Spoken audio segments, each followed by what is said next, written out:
നിങ്ങളുടെ favourite shows ഇനി ഒരിക്കലും മിസ്സാവില്ല. ഇപ്പോൾ C5 കാണും നിങ്ങളുടെ ഫേവറേറ്റ് ഷോ തികച്ചും സൗജന്യമായി. ഞാൻ അറിയാതെ പലതും ഈ വീട്ടിൽ നടക്കുന്നുണ്ട്.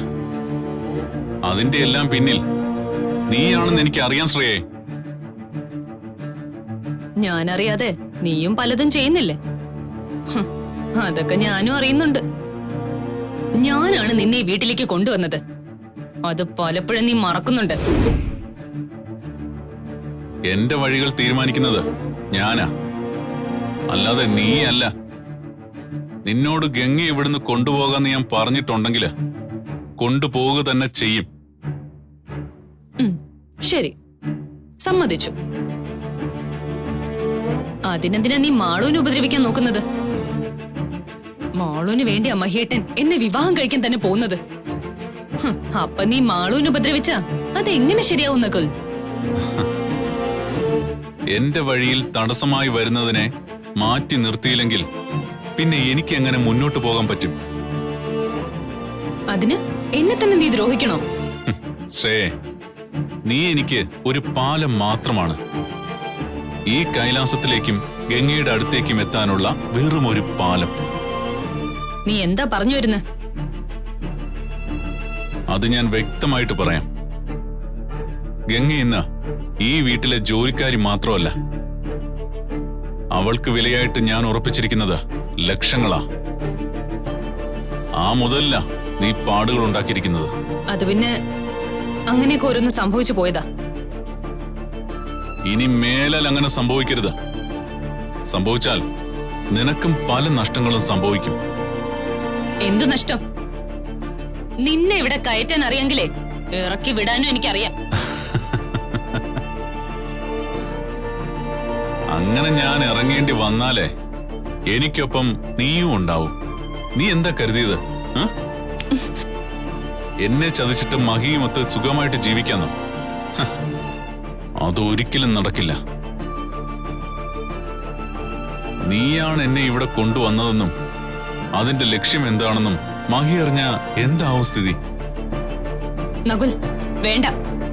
എടുത്തു ചാടി മണ്ടത്തിലൊന്നും കാണിക്കരുത്. അത് ഞാൻ നിന്നോടാ പറയേണ്ടത്. ഒന്നിച്ചു നിന്നാൽ നമുക്ക് രണ്ടാൾക്കും പലതും നേടാം. പക്ഷേ മറിച്ചായാൽ അതിന് നീ എനിക്കൊരു വാക്ക് തരണം. മഹിയേട്ടനോ മാളൂനോ അപകടം ഒന്നും ഉണ്ടാവാൻ പാടില്ല. അങ്ങനെ ഉണ്ടായ എന്റെ എല്ലാ സ്വപ്നങ്ങളും അവസാനിക്കും. എങ്കിൽ എത്രയും പെട്ടെന്ന് എന്റെയും ഗംഗയുടെയും കല്യാണം നടത്താനുള്ള വഴി നോക്ക്. അങ്ങനെ ആയാൽ ഞാൻ എന്റെ പെണ്ണിനെയും കൊണ്ടുപോകും. അല്ലെങ്കിൽ ആ കല്യാണം നടത്താൻ തന്നെയാ ഞാൻ ശ്രമിക്കുന്നത്. അതിനിടയില് നീയായിട്ട് കൂടുതൽ പ്രശ്നങ്ങളൊന്നും ഉണ്ടാക്കാതിരുന്നാ മാത്രം മതി. ശ്രേയേ, നീ ഈ കാണുന്ന ആളല്ല നകുൽ. സംസാരിക്കുമ്പോ ആ ഒരു ഓർമ്മ വേണം. എന്നെ ഭീഷണിപ്പെടുത്താനോ മര്യാദ പഠിപ്പിക്കാനോ വന്നാൽ നിനക്കാവും നഷ്ടം.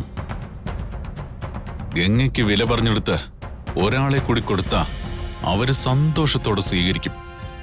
ഇരട്ടി വിലയും എനിക്ക് കിട്ടും. വെറുതെ അതെന്നെ കൊണ്ട് ചെയ്യിക്കരുത്. ഓടി, നീ ഇന്നുവരെ കണ്ടിട്ടുള്ള ഡൂക്കിളി ഗുണ്ടയല്ല ഞാൻ. ആ ബോധം നിനക്കുണ്ടാവണം ശ്രേയേ. അല്ലെങ്കിൽ നഷ്ടം നിനക്കാ. ഈ കൈലാസത്തിൽ മഹിയുടെ ഭാര്യയായി റാണിയെപ്പോലെ വിലസാൻ കൊതിച്ച നീ ബോംബെ തെരുവിൽ ജീവിക്കേണ്ടി വരും. അതുകൊണ്ട് നമുക്കൊരു ധാരണയോടെ മുന്നോട്ട് പോവാം. എന്താ? അപ്പൊ എല്ലാം പറഞ്ഞതുപോലെ ഞാനിവിടൊക്കെ തന്നെ കാണും.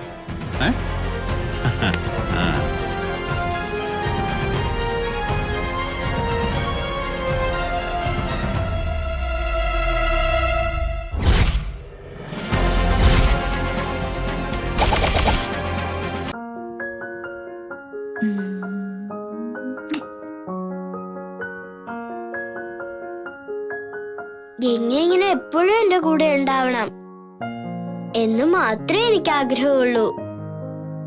അത് നടക്കൂ ഗംഗേ? പിന്നെ ഞാൻ എന്റെ മാളുന്റെ കൂടെ തന്നെ ഉണ്ടല്ലോ. എന്നാലും ഗംഗ നകുലിനെ കല്യാണം കഴിച്ചാൽ അയാളുടെ കൂടെ പോയില്ലേ? അതൊന്നും ഉടനെ ഇല്ലല്ലോ. പിന്നെന്തിനാ അത് കോർത്ത് ഇപ്പോഴേ വിഷമിക്കുന്നത്? ഇപ്പോ ഞാൻ എന്റെ മാളുവിന്റെ അടുത്ത് തന്നെ ഇല്ലേ? എങ്കിൽ നല്ല കുട്ടിയായിട്ട് സന്തോഷായിട്ട് ഉറങ്ങിക്കോ. കിടക്ക.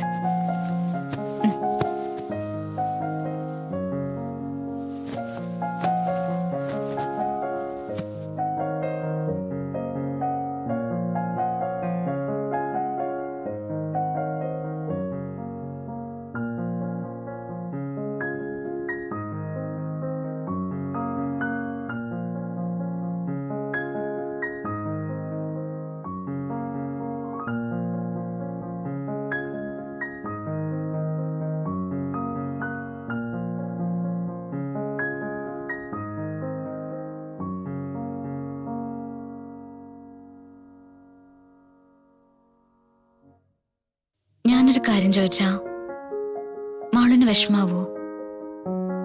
ഇല്ല, എന്നെ വിഷമിപ്പിക്കുന്ന ഒന്നും ഗംഗ ചെയ്യാറില്ലല്ലോ. പിന്നെന്താ? എങ്കിൽ ഞാൻ ചോദിക്കട്ടെ? ചോദിക്കുകെ. മാളുവിന്റെ അമ്മ എങ്ങനെയാ മരിച്ചത്?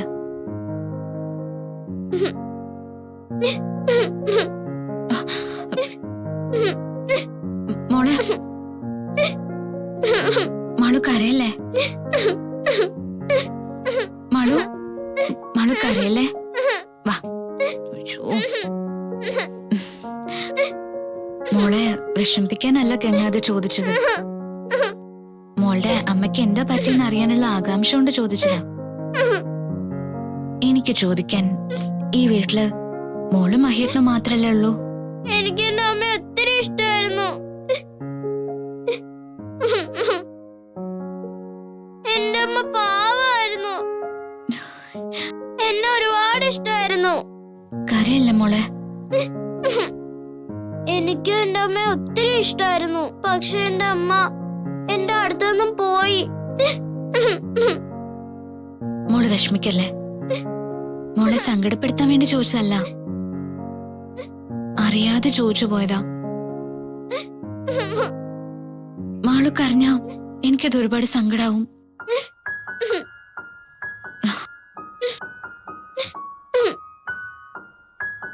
മോൾക്ക് ഞാനല്ലേ മോളുടെ അമ്മ?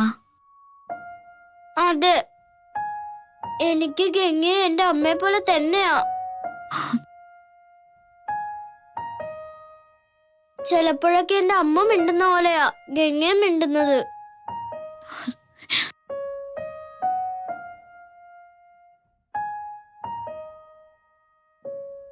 ഞാൻ എന്റെ മാളുവിന്റെ അമ്മ തന്നെയാ. ഡൗൺലോഡ് ചെയ്യൂ C5 ആപ്പ്. കാണൂ എല്ലാ എപ്പിസോഡുകളും സൗജന്യമായി.